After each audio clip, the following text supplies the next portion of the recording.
So before we get started with the first panel, I want to acknowledge that this is a joint hearing with the Senate Health Committee, chaired by my colleague, Senator Elaine Alquist, who joins us from San Jose. She chairs the Senate Health Committee and also feels very passionate about this issue, and I'm pleased that our offices were able to work together to organize this hearing and bring it forward. We're also joined today by a fellow colleague from the Los Angeles area, the newest member of the California State Senate, Kern Price, as well as the majority leader of the California State Senate from the Central Valley, Senator Dean Florez. At this time, I'd invite Senator Alquist and any of our colleagues to make some opening remarks. Thank you. Thank you, Senator Padilla. Well, it's a pleasure for me to be here in Los Angeles with you. Senator Padilla, my good friend, and we've worked together since the day he was really elected to the state Senate, and he's a fine legislator. Senator Padilla has really laid out the issues, so I will not give my complete remarks, but try and hit just some of the points. I'm a former teacher, a former educator, and so my goal today is to really learn from you and to, at the same time, for us to help educate the public. As you may know, our children, and I'm a yaya, that's a Greek grandmother, our children are drinking sodas that have up to 17 teaspoons of sugar in them, and they're drinking sodas 2 or 3 times a day. As the Senate Health Chair and a member and former chair of the Senate Subcommittee on Health and Human Services, I know that we appropriate tens of billions of tax dollars to health care programs, including $14 billion to Medi-Cal. My primary concern is to identify preventative measures we can adopt to improve health and reduce health care costs. When estimates suggest that obesity is costing California some $41 billion a year, and diabetes is costing us nearly $18 billion a year, it's clear that we have a public health epidemic of diabetes. The diabetes and obesity epidemics that we know go hand in hand. They need to be addressed, and it's clear that obesity costs are double today what they were in the year 2000. We can no longer ignore the cost to the state caused by obesity and diabetes, and we can no longer ignore the cost to families, to our loved ones. I know that diabetes is a huge issue in the Latino community, and I will say it is also a huge issue in other communities. In my Greek family, and I'm the daughter of a Greek immigrant, all my family came from Greece, I was the only member of my nuclear family that did not and does not have diabetes. I am a chunky Greek, and I have a long history of struggling with this. And thank goodness I've never been diabetic. But I'm also lucky because for some people it is harder than it is for me. And so for many years, and I was elected first to the Assembly back in '96, I worked on a ban for sodas in school vending machines. I authored a law that bans trans fats in school foods provided by outside vendors and vending machines, and have tried to increase access to healthy foods in underserved areas through a grant program to bring fresh fruits and vegetables to our neighborhoods. And I was pleased to work with Senator Padilla on his menu labeling bill and to see that that was signed into law and that will help to educate the public. So today I want to hear from leading scientists and researchers about what soda does to the human body and what kind of dependence or addiction-like behavior is created by soda. And I also want to understand and learn the role that marketing plays in our society's unquenchable thirst for soda. We're going to hear a lot of conflicting evidence today, and it's going to be up to each one of us to decipher what that really means and what the ramifications really are. You know, this morning I was stuck in an elevator for 25 minutes by myself in the hotel, and 2 fire trucks, LA Fire, had to come and rescue me. And so I I took my coat, I sat on the floor, and luckily, right before I got in the elevator, I picked up a copy of USA Today. And right here at the top, there's an article on obesity linked to specific cancers. 33% of Americans have increased risk. This is a study that underscores why we need to be concerned about obesity and the contributors of obesity, of which we will be hearing about today. Many things that Senator Padilla mentioned, so just one, the trend is undeniable. We know that a trend is a trend. We know that there's no nutritional value in soda. Both correlation and control studies show a link. Also that there are numerous and rigorous studies, and that there's been a 228% increase in calories from soda, that the average American consumes 52.4 gallons of soda and sweetened beverages just last year. And speaking of our children, and my grandchildren are age 8 and 4, more than half of 2 to 5-year-olds drink soft drinks on a regular basis. 62% of adolescents drink at least one soda per day. Clearly, parents and grandparents need to be educated about risk of soda, as do our children. So in closing, just a couple things. You know, I majored in mathematics. I taught high school mathematics and was also a guidance counselor, which is my master's degree. It doesn't take a degree in mathematics to understand that we simply cannot keep up with healthcare costs, and that it is time here in 2009 for us really to understand what we are dealing with. And we do believe, and we'll have a lot of scientists and researchers giving their position, as well as people on the other side of the issue. We really need to understand exactly what is going on with diabetes and obesity, and this just has to stop. This is the new frontier. We need to find out what is going on, and then we need to see that everyone is educated. So, Senator Padilla, I am pleased to be here with you and with Senator Price and Senator Florez, and we'll enjoy hearing the testimony. Thank you. Thank you, Senator Alquist. Senator Price, Senator Florez, any opening remarks?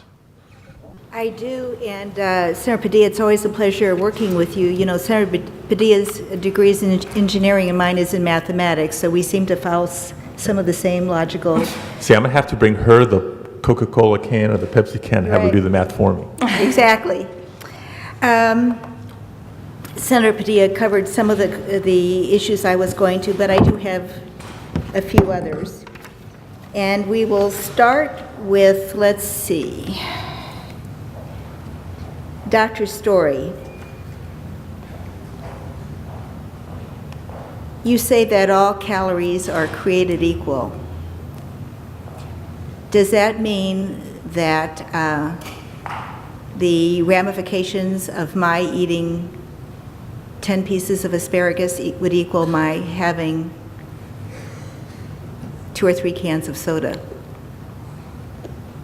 i.e., I'm looking at the sugar. When I look up the amount of sugar in Coca-Cola Classic in a 12-ounce container, there are 10 teaspoons of sugar. Are you saying that asparagus and soda, and I won't limit it to Coke, but asparagus and soda would have the same positive effect on my body? Are all calories created equal? I hope I didn't suggest that eating the asparagus was the same as drinking a soft drink, because that's not the testimony that I presented, I hope. I am suggesting that people can overconsume any food or beverage, and if the calories consumed are outweighing the calories that you're burning through physical activity, either leisure time physical activity or occupational activity, then the consequences will be that you and me and anybody else will gain weight. Well, I believe what the ancient Greeks said about everything, what Socrates said about everything in moderation, but at the same time, I am saying that when both of you strongly said all calories are equal, I would say that they are not equal nutritiously and they're not equal in their effect on the human body. And in that vein, my next question is, and I just want to be sure that I understood what you were saying, would you flatly say unequivocally that sugar-sweetened soda pop is not a factor in obesity or type 2 diabetes? I'm sorry. I'm sorry to interrupt you. Go right ahead. I was already thinking of something else. Could you repeat it then, please, so I fully understand what you're asking me? Are you unequivocally saying that sugar-sweetened soda pop is not a factor in obesity or in type 2 diabetes? There are studies on both sides. Some studies suggest that there is an association, and some studies suggest that there is not an association. And I showed some of the studies that indicate that they are not an association. These were NIH funded studies, and they've clearly shown that, contrary to the hypotheses that the authors proposed before they did the study, that they did not find an association between sugar-sweetened soft drink consumption and weight gain. I'm asking what you think. What I think is that there is no unique link between sugar-sweetened soft drink consumption and obesity. Well, no other food or beverage tracks with obesity the way sugar-sweetened soda pop does. I think if we looked at other food sources or calorie sources, we probably would find the same type of association. All calories count. Can you give me an example of some other products to back up your statement? Senator, I'd be very happy. I know that there are studies out there. I would be very happy to look those studies up for you and provide them after this hearing. Well, we would love to see that because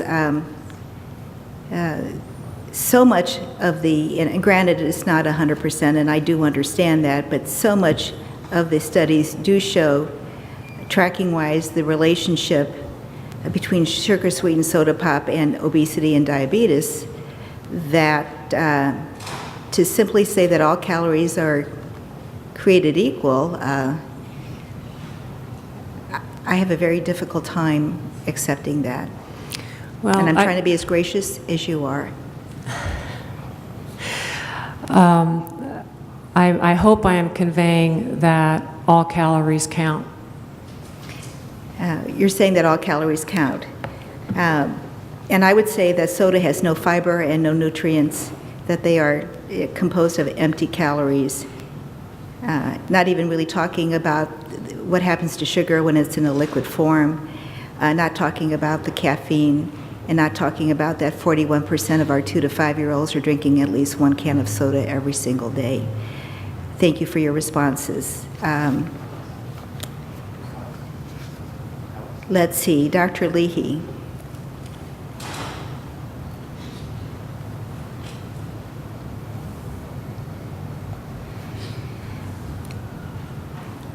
Are you unequivocally saying that sugar-sweetened soda pop is not a factor in contributing to obesity and in contributing to type 2 diabetes?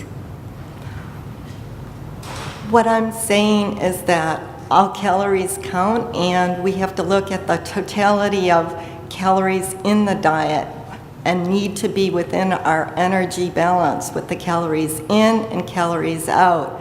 And the calories, what the individual balance is the important thing. Well, because you did say that at least some of us are misguided in trying to make this link, which you did say, I wrote it down. I would say that it's misguiding to say that all calories count. Are you saying that all calories are equal? Are you saying that in any kind of soda that there is fiber, that there is nutrition? What are you saying besides all calories count? What I'm saying is, in the totality of the diet, all of, I understand your Please mantra. bear with me. I understand your mantra today, yes. But are you saying anything beyond that? I think it's in the totality of the diet. We don't want to focus on simply one factor when we know the calories from these beverages constitute 5.5% of the diet. It's the totality of the calories that's important with regard to energy balance, energy in and energy out. Nutrition-wise, we understand there are different types of products that food that produce nutrition. Are you saying that one can of soda, I won't mention any names, but we'll say one can of soda which has 10 teaspoons of sugar for a 2 to 5-year-old to drink once a day, is that a positive? Coca-Cola respects the decisions of parents, and we do not market our products for children. Well, let's speak about marketing. Let's speak about what's on TV. And I appreciate the fact that both Coke and Pepsi have other products besides soda. But if I watch TV, what I really see is the sugar-sweetened soda pop. I don't see the flavored waters. I see the soda pop, and if I go into a grocery store, what is really before me in huge displays, that is the sugar-sweetened soda pop. So you are marketing to everyone when you do this. And are you saying that to have 10 teaspoons of sugar as well as caffeine and, high fructose in these drinks, that's really a good thing for small children and adolescents? Is that what you're saying? We respect the guidelines set by the American Academy of Pediatrics, and within the totality of the diet, I believe that there's room for sugar-sweetened beverages, as well as donuts, as well as pizza, within people's energy balance needs. And we also offer a number of low-calorie and no-calorie beverages, more than 130 low-calorie and no-calorie options. Last question. Would you say that the impact from having an apple which has sugar in it is the same kind of impact one would have from drinking a high fructose caffeinated can of soda? That they both offer positive nutrition and fiber? That they're not just at best placeholders, which I don't believe they are actually? I think both apples and sugar-sweetened beverages can have a role in a healthy diet. What's the role of soda in a healthy diet? Well, I think sugar-sweetened beverages can offer hydration and refreshment within the context of your total calorie needs. Okay. It's a treat. It's a great thing on occasion, and I think there's a lot of other choices. What do you think the soda industry is willing to do in terms of labeling soda cans to differentiate amongst the different kinds of sugar? Well, currently we work within the FDA guidelines on that, and frankly, as a scientist, I think those guidelines are very reasonable. I think it's very difficult to call out the different kinds of sugars. There's technical complexities to that, speaking as a scientist, and there could be consumer confusion. I think the whole labeling piece has I think we need to look at the totality. I thought earlier, in response to one of Senator Padilla's questions, you mentioned that Coke was willing to go in the direction of differentiating a little more on the label to help the consumer. And as a scientist, you think that's a good or a bad idea? As a scientist, I think looking in totality. And as a consumer? From my perspective, speaking as a scientist and understanding here, I think really probably the most important thing is providing the consumers information on the calories, the total calories. Mm-hmm. I think right there is a big step forward. I don't understand what you're saying, really. What would you like, what do you mean? I think the front of pack labeling with providing calorie information is very helpful, and I think the more important thing here really is educating consumers as to understanding the label, and Coca-Cola is fully prepared to work with stakeholders and partners in education. So, in that you did not answer the question, I'm assuming that you don't think that there ought to be better labeling in terms of what's really in a can of soda. I would really want to take a good hard look at that. When do you think you might get back to us on what you really think? I will get back to you as soon as I am able to, Senator. Thank you. And last question, do you believe that soda at all has contributed to the rise in obesity and diabetes and obesogenics over the last 10 years? What I believe really is that all of the calories count, and the totality needs to be in balance with the energy in and energy out, and any excess calorie, be it in the form of a liquid or in the form of a food, can contribute. Thank you very much.